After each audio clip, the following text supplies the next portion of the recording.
घुले हुए विलेय के मोलों की संख्या को उस विलयन की मोलरता कहते हैं। ठीक है, तो हम ऐसे भी लिख सकते हैं इसके फॉर्मूले में, मोलरता बराबर घुले हुए विलेय के मोल या मोलों की संख्या, घुले हुए मोलों की संख्या बटा विलयन का आयतन। ठीक है, हम इसको भी आराम से लिख सकते हैं यहाँ पे, है ना, घुले हुए मोलों की संख्या इनटू विलयन का आयतन। और अगर आयतन ml में दिया हुआ है बेटा तो हम यहाँ लिखेंगे इनटू 1000, 1000। घुले हुए विलेय के मोलों की संख्या बटा विलयन का आयतन इनटू 1000।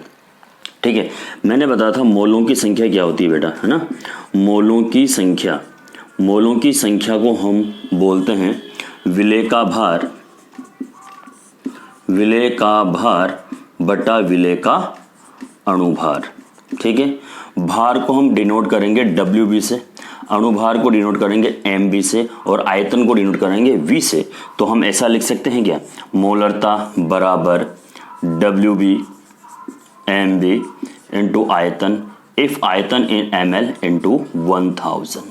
ये फॉर्मूला हमें यहाँ पे याद रखना है और इसी फॉर्मूले के आधार पर हम यहाँ पे बहुत सारे न्यूमेरिकल करेंगे, समझेंगे। छोटे छोटे न्यूमेरिकल मैं आपको करवाऊंगा।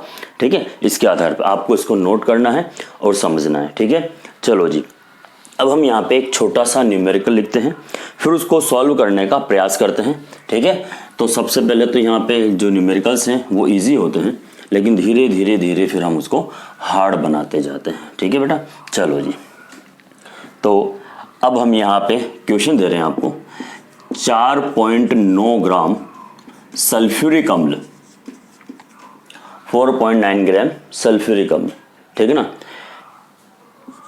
500 ml जल में घुला है तो विलयन की मोलरता ज्ञात कीजिए। ठीक है बेटा, मैंने कहा 4.9 ग्राम सल्फ्यूरिक अम्ल 500 ml जल में घुला हुआ है तो विलयन की मोलरता ज्ञात करनी है। ठीक है, तो हम यहाँ पे लिखें विलेय का भार, WB कितना दिया हुआ अपने को, 4.9 ग्राम।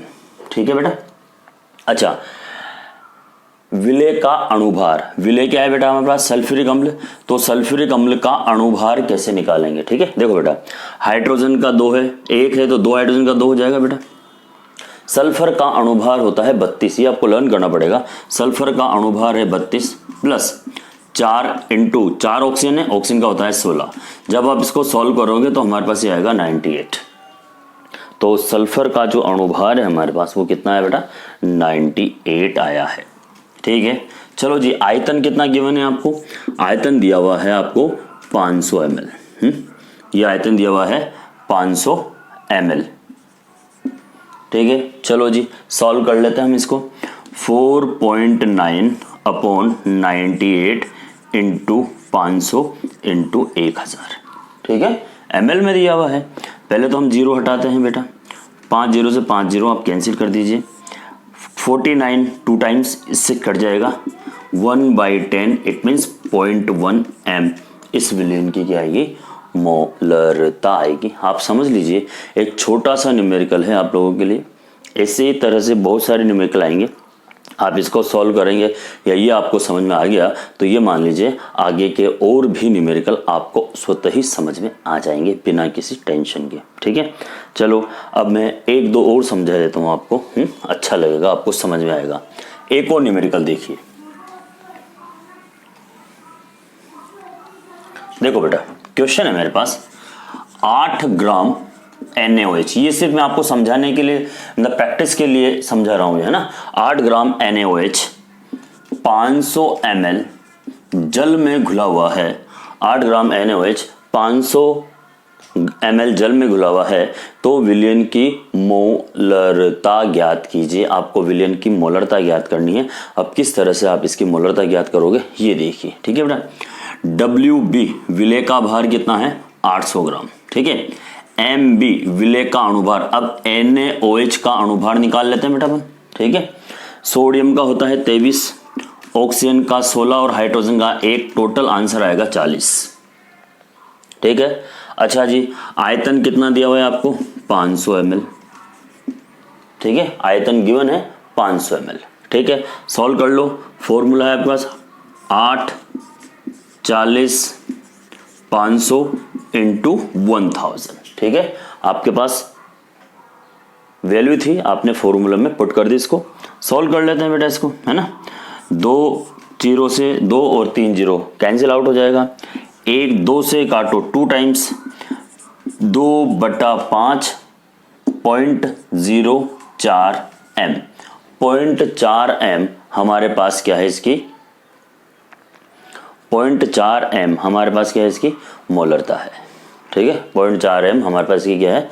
मोलरता है। और उसी के आधार पर हम यहाँ पे इसको एक्सप्लेन कर सकते हैं, समझा सकते हैं, लिख सकते हैं, कोई बड़ी चीज़ नहीं है। तो ये थी आपके पास मोलरता। अब हम बात करेंगे यहाँ पे मोललता की, है ना। मोललता होती क्या है? ठीक है बेटा, सीखना ये बहुत अच्छी चीजें हैं आप लोगों के लिए, है ना।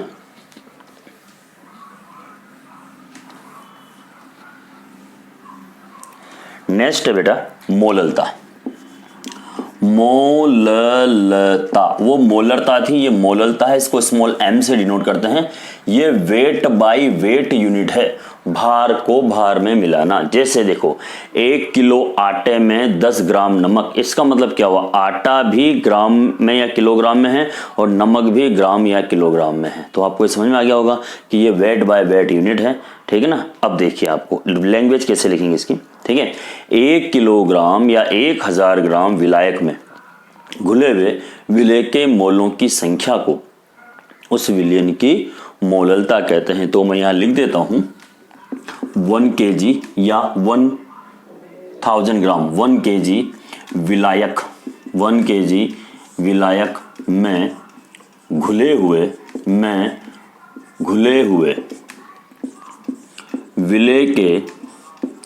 विलेय के मोलों की संख्या,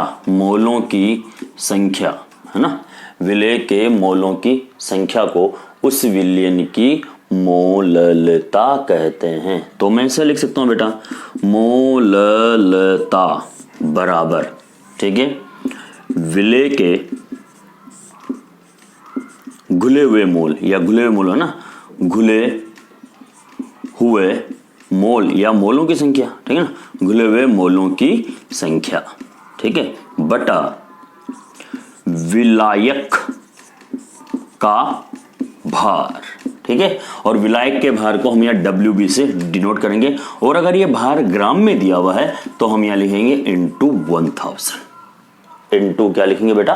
1000 लिखेंगे। ठीक है, चलो जी, तो हम ऐसा लिख दें बेटा, ये WB अपॉन ए से नोट करेंगे क्योंकि साइन एक ही होना चाहिए ना, और MB इंटू WA, और अगर ये ग्राम में है तो इंटू 1000।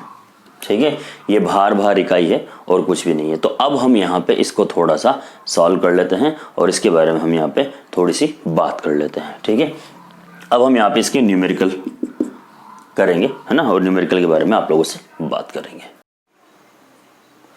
हेलो स्टूडेंट्स, मैंने आपको बताया था मोललता, ठीक है, और इसका फॉर्मूला था मेरे पास WB MB into WA into 1000। ठीक है, अब हम यहाँ पे क्वेश्चन के बारे में बात करेंगे। ठीक है, क्वेश्चन क्या देखना, 4.9 ग्राम सल्फ्यूरिक अम्ल H2SO4, ठीक है बेटा, 500 ग्राम जल में घुला हुआ है। किस में घुला हुआ है बेटा? 500 ग्राम जल में घुला हुआ है। तो हमें यहाँ पे निकालनी है विलयन की मोललता। तो हम मोललता को कैसे निकालेंगे, बस इतना सा देखना है आपको। ठीक है, तो आपको पता है कि विलेय का भार दिया हुआ है 4.9 ग्राम। ठीक है, तो विलेय का अणुभार कितना होगा? सल्फ्यूरिक अम्ल का अणुभार मैंने आपको निकाल के बताया है बहुत सी बार, वो होगा 98।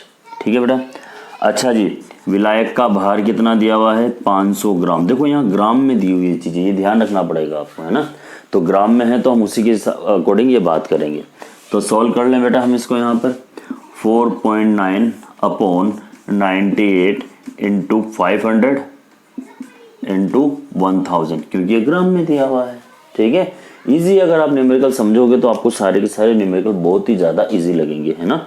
ठीक है, पॉइंट हटा दीजिए बेटा, 0 लगा दीजिए, 3 0 से 3 0, 9 2 से 2 टाइम्स 1/10 मतलब 0.1 m क्या है, इसकी मोललता है। ठीक है, तो ये मोललता आपको समझनी पड़ेगी थोड़ी सी, है ना, कोई नई चीज़ नहीं है, कोई एक्स्ट्रा नहीं है ना। चलो जी, अब हम थोड़ा सा एक न्यूमेरिकल और मैं आपको यहाँ पे करवाऊंगा या 2 करवा देता हूँ, आपको सब समझ में आ जाएगा। ठीक है बेटा, चलो जी, देखिए मेरा यहाँ पर है न्यूमेरिकल के 4 ग्राम NaOH, कितना है बेटा, 4 ग्राम, है ना। 4 ग्राम NaOH को 500 ग्राम जल में घोला गया है। बहुत इजी है ये भी, बस प्रैक्टिस के लिए समझा रहा हूँ आपको। घोला गया है तो विलयन की मोललता ज्ञात कीजिए। तो हमें पता है कि WB दिया हुआ है आपको 4 ग्राम। ठीक है, MB कितना होगा, देखिए NaOH का आप अणुभार निकालोगे तो 40 आएगा। WA आपको दिया हुआ है 500।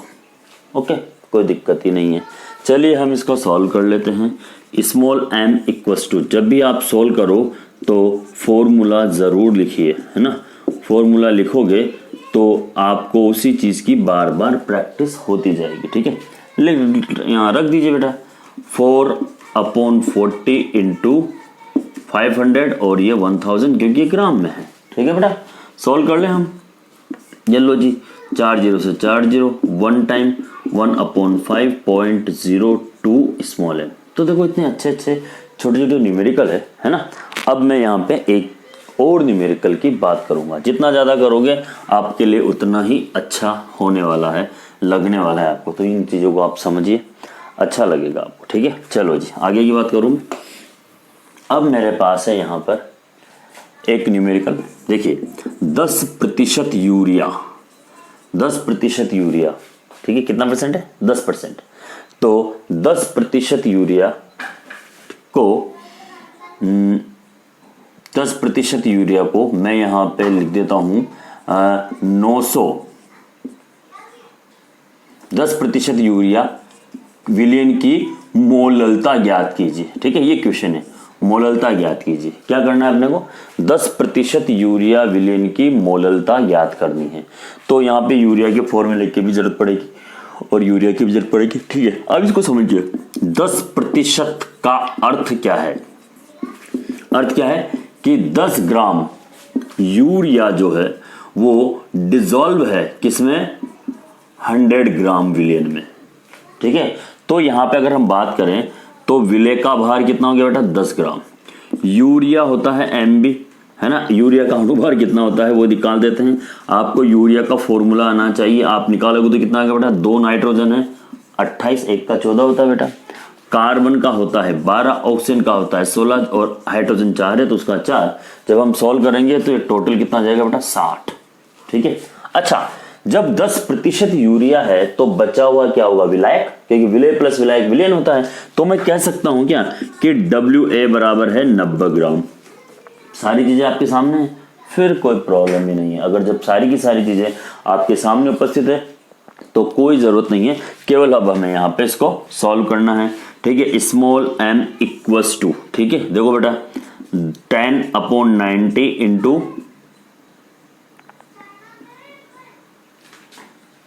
60 है ना, इंटू 1000। बस इसको सॉल्व करना है और कुछ भी नहीं है। ये लो जी, 0 से 0 हटा दीजिए। ओके, अब यहाँ पे क्या जाएगा, 100 डिवाइड बाई 54, 9×54। ठीक है, या यहाँ लिख दो 50 बटा कितना आ जाएगा, 26 नहीं 27, 27×2 52। ठीक है, अब जब जितना आपसे सॉल्व होता है उतना आप इसको सॉल्व कर दीजिए। पहले तो ये 1 टाइम जाएगा। ठीक है, 1 टाइम गया तो अब कितना बच गया इसमें, 27, 23, 23, 200, 2.5, तो कितना आ जाएगा ये लगभग 0.4। ये इसका आंसर होगा, है ना, स्मॉल m। इस तरह से आप यहाँ पे आराम से इन छोटे छोटे न्यूमेरिकल्स को जोड़कर मतलब पढ़कर एक अच्छा सा टॉपिक पढ़ सकते हो आराम से, है ना। और बहुत सारे न्यूमेरिकल्स हैं, इसको भी आपको सॉल्व करना है। इसके बाद हम यहाँ पे बात करेंगे नॉर्मलता की।